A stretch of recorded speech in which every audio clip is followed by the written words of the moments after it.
The Trump administration released thousands of files on the assassination of Martin Luther King Jr. But President Trump is struggling to divert attention away from Jeffrey Epstein. That's where we're starting the 7 from the Washington Post. I'm Hannah Jewell. It's Tuesday, July 22nd. Let's get you caught up with today's 7 stories. President Donald Trump has been firing off posts on his social media network, Truth Social, even more than usual. In the past few days, he implied various Democrats are corrupt. He said he would scuttle a stadium deal if the Washington Commanders football team don't change their name back to a slur for Native Americans.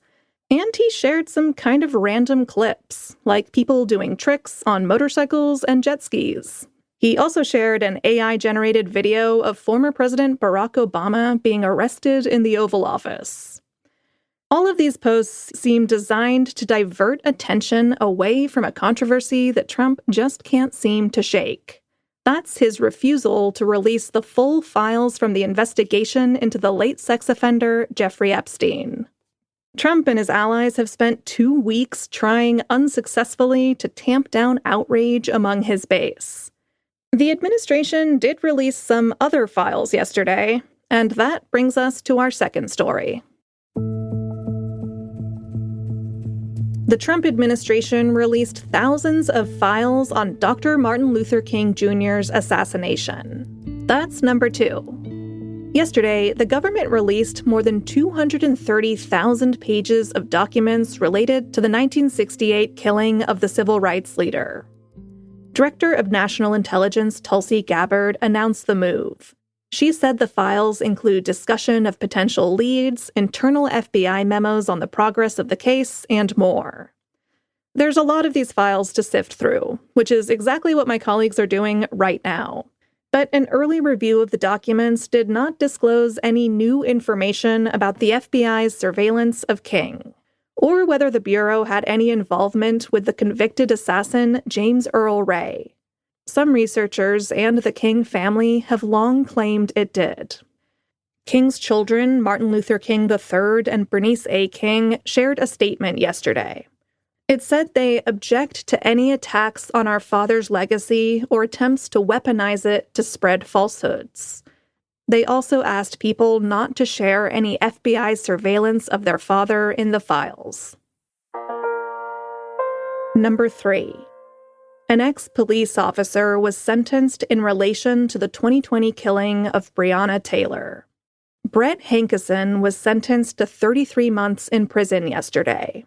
He was convicted of violating Taylor's civil rights for his role in the deadly police raid that resulted in her death. Last week, the Trump administration had said that his case should not have been prosecuted, and it requested a 1-day sentence for Hankison. Taylor's family is represented by attorney Ben Crump. He criticized the prosecution at a press conference yesterday. Never in my career as a lawyer had I heard the prosecutor argue so adamantly for a convicted felon who had been convicted by a jury who heard all the evidence. The judge talked about how she was troubled. Under federal sentencing guidelines, Hankison had faced up to life in prison.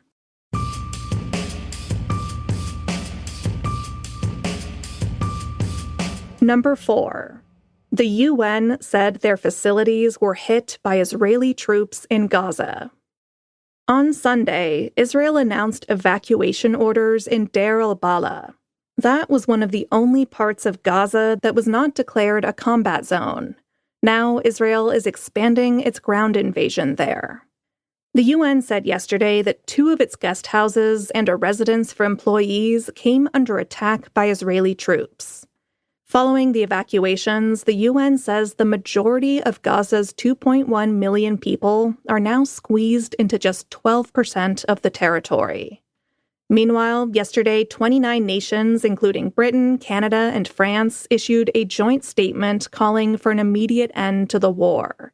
The statement also condemned the killing of civilians seeking aid.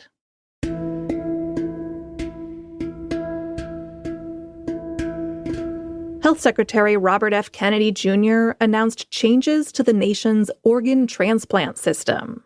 That's our fifth story. In a recent investigation, the Department of Health and Human Services found troubling evidence of how organs are donated in the U.S. In at least 28 cases, it determined that donors may still have been alive when organ procurement procedures began. It followed a Sunday report in the New York Times on the troubling stories of these patients. Kennedy announced that a nonprofit group that procures organs will face decertification if it fails to follow certain protocols. Later this morning, there will be a hearing in the House on safety breaches in the organ donation system.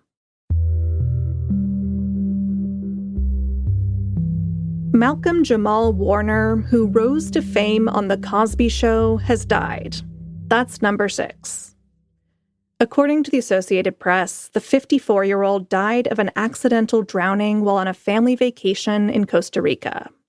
A New Jersey native, Warner started acting when he was 9. He became a household name in the 1980s when he starred as the witty teenage son Theo Huxtable in The Cosby Show. His performance received critical acclaim, and it earned him an Emmy nomination for Best Supporting Actor in a Comedy Series in 1986. He went on to carve out a career in music, even winning a Grammy Award in 2015. Fans and friends paid tribute to Warner yesterday. Actress Angela Bassett said that her longtime friend carried the weight of cultural legacy with grace, and he always made space for others to shine.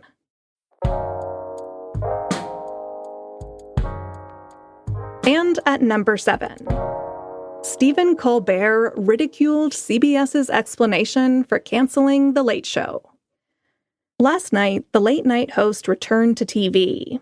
It was his first appearance since he delivered the stunning news last week that CBS is ending his show.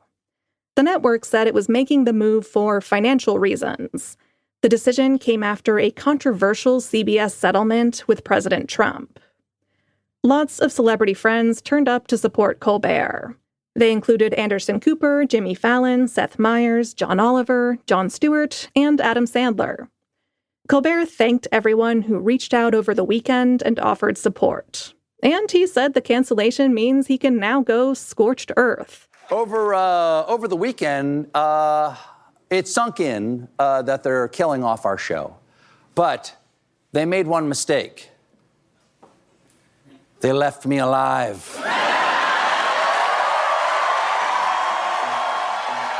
The final episode will air in May, and it sounds like the next 10 months are going to make for some interesting viewing.